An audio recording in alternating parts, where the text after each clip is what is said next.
Hey Clashers, Billius here. Play like a wizard.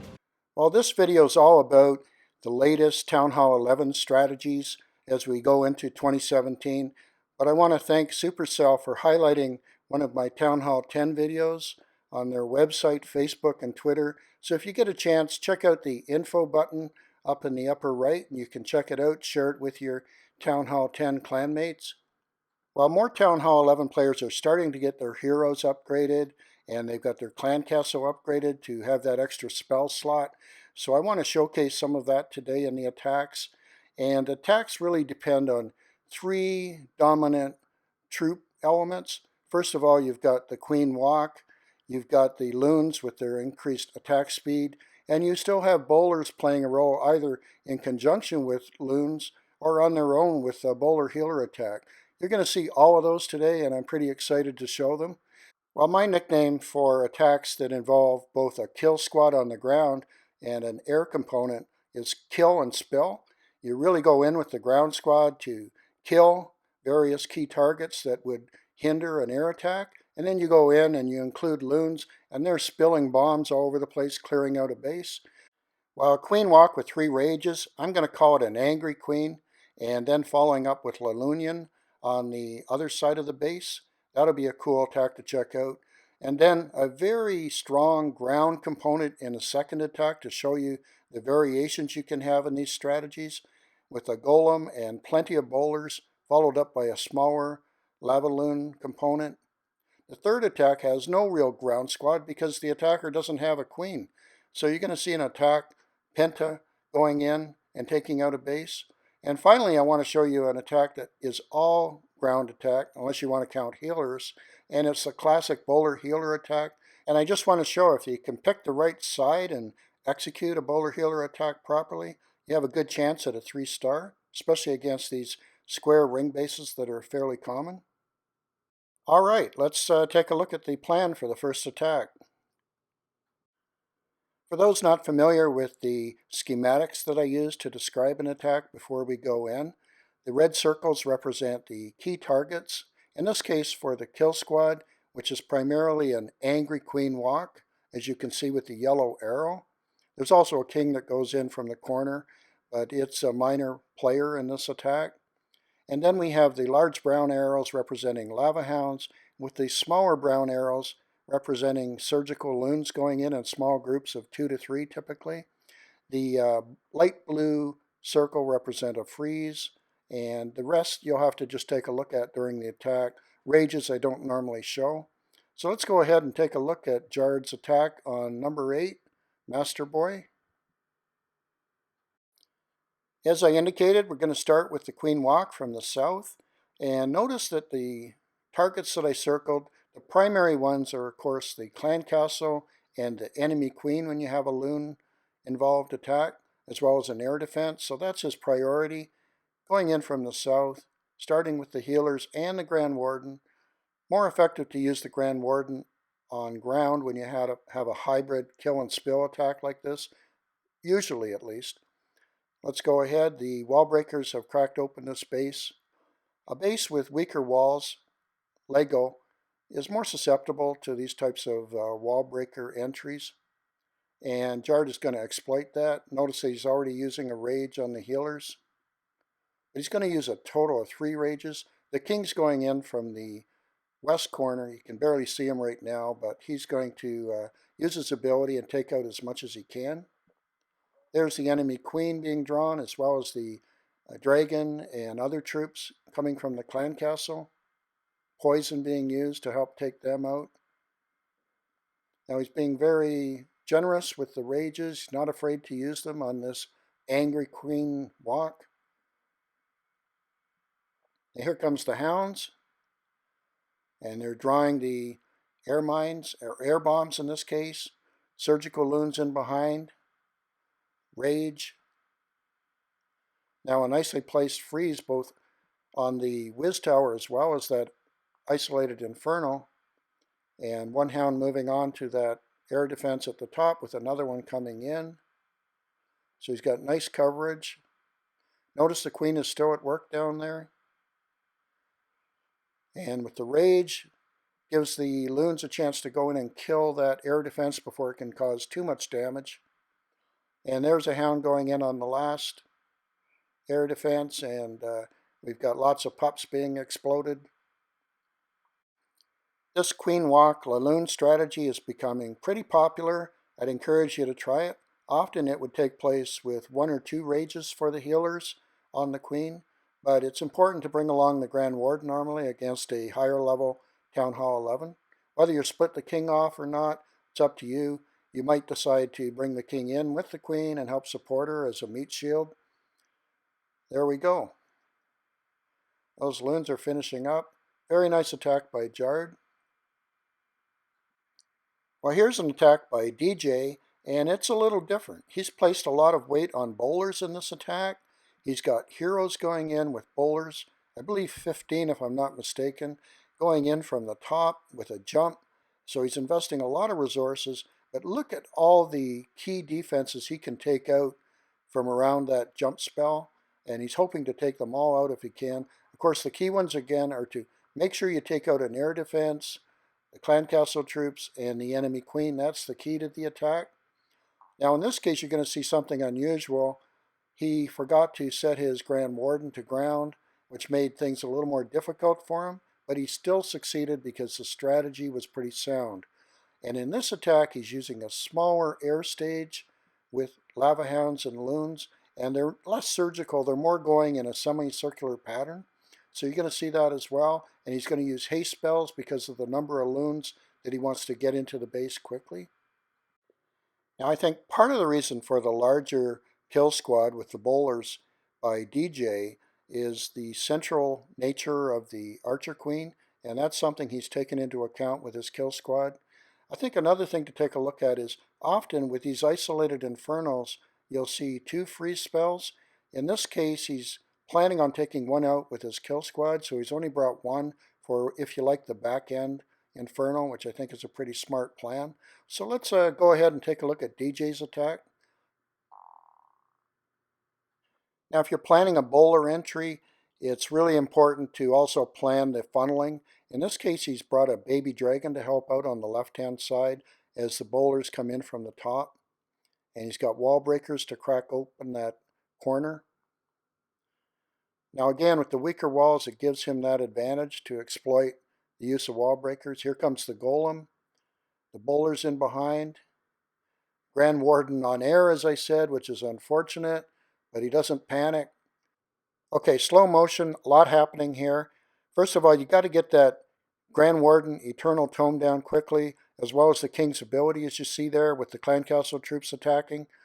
You've got the Queen coming in to help take out the Dragon. She's a max Queen. You also see her going after that Inferno in a second. And now as they enter the core of the base, I'll return it to normal speed just in a second. And here comes the line of Lava Hounds together with Loons from the west corner, now returning to normal speed. Notice all the placement of the haste spells, speeding the Loons into the base.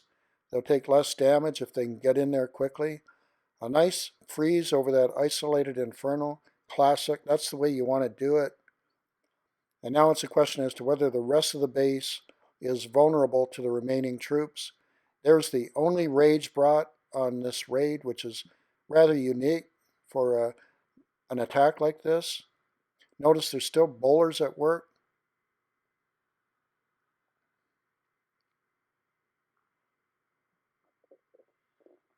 And notice the Queen is still at work. There she's using her ability to get through that wall. Again, sometimes I think that walls are underestimated. Here's an example where weaker level walls at Townhall 11 allowed the wall breakers to crack in at the top and the Queen to penetrate into that compartment.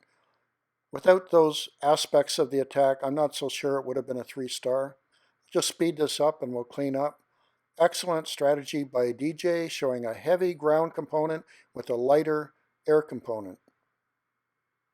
So far I've shown a Queen Walk ground squad, and I've showed a heavy bowler attack ground squad. Now let's look at one where the attacker is upgrading their Queen and they really can't invest in a ground squad, And one of the best attack strategies when your queen is down or your heroes are down is a Penta Leveling. And that's what we're going to see now. It's going to involve a clockwise rotation of hounds combined with surgical loons going in groups of typically 2 against each perimeter defense. Of course, the archer towers and the wizard towers are the most critical ones on the perimeter. And we're going to see a use of spells to help them do their job as they take out different aspects of the ring. We've got the mauve spells indicating haste. We've got rages on the left-hand side in dark blue. And they're going to work at those key targets. In this case, that first Infernal is key because you don't have an extra freeze spell for it, as well as the Archer Queen there. So a rage is going to help out. And of course the clan castle is going to be key in this attack. So this attacker is going in from the opposite side and has a freeze spell to end up on that right side infernal. And we're going to see all that in action. It's an attack that's very effective if you can practice the surgical loon component. So here we have Jan of Centum Cerberus going against the #1 enemy base. Must be a little demoralizing to have an attacker without a queen get a 3-star, but here we go.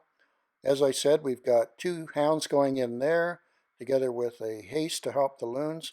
Another 2 going in here. The Grand Warden, in this case, of course, is on air.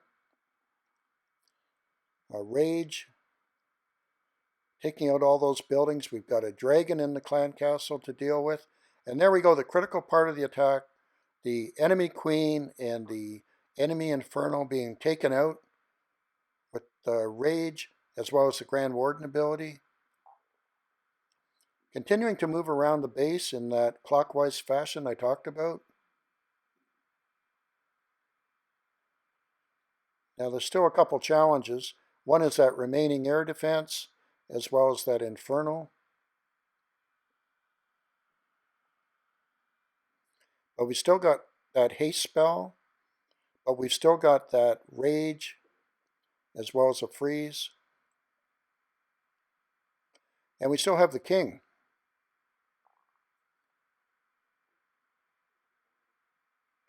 Here we go. A freeze followed by a rage, taking out that infernal.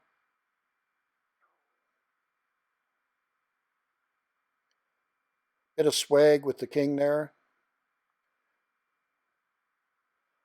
Doing a little extra cleanup. Not sure he was needed, but clock is always an issue. Kicking the ability, clear out those outside buildings. Excellent. Very nice attack. No queen, 3-star on the #1 base. Well, with all these LaLoon attacks, I thought it'd be cool to remind us that there's still bowlers out there. There are still ground attack strategies, some including Valkyries as well. And witches are coming back, not to mention P.E.K.K.A.s. So we're going to see more ground attacks in the future. I really believe that. And don't forget, hogs are going to get an upgrade in the future. So here we go, a classic bowler attack on a square base, and he's chosen the proper side. Those floating walls in the ring are really not effective when you go in from this side. And the key to these attacks is really the timing and precision of the rage spells. You can always drop the jump spells in advance. Let's take a look. And don't forget the Grand Warden ability. So let's take a look. Nice attack by Tank. He's going in against #2 base.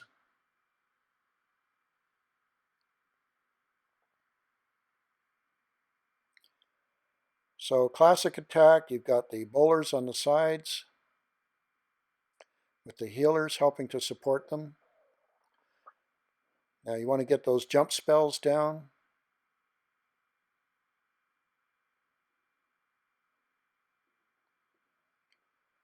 Doing a good job clearing all those buildings.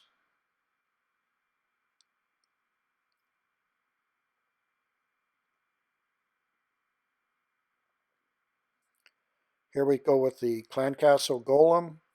The jumps are down, heading straight for that first Infernal and the Eagle, which should be a great opportunity to get a 3-star if you can knock those 2 out. Here comes the Clan Castle. 2 poisons. Remember, poisons have a higher radius now, and they have 1 extra level. And there we go. Healers helping that mass of bowlers. Most of them are going around the right-hand side, but that's no problem. Notice how the rages really kick the bowlers into overdrive. I love it. I don't think there's anything more dominant than bowlers under rage. Inside a base, of course, but once they're inside a base and you kick in a rage on a large group of bowlers, it's devastating to that base. My goal today was to really highlight what's going on in 2017 in terms of 3-star attacks. You've got the attack speed of loons, you've got the extra clan castle spot, you've got advantages if you have a max queen, as you saw in that angry queen walk. You've still got bowlers very dominant if you need a ground attack, and these attacks can really be married to the level of skills you have, and hopefully you can bring off some 3-stars in a future war. Hope to hear from you in the comments. Don't forget to subscribe. Talk to you later. You can support my channel by subscribing and clicking like if you enjoyed the video. I've recommended a few videos here, but remember my video library has over 125 videos covering all sorts of topics from Townhall 9 to Townhall 11, so be sure to check it out. Play like a wizard.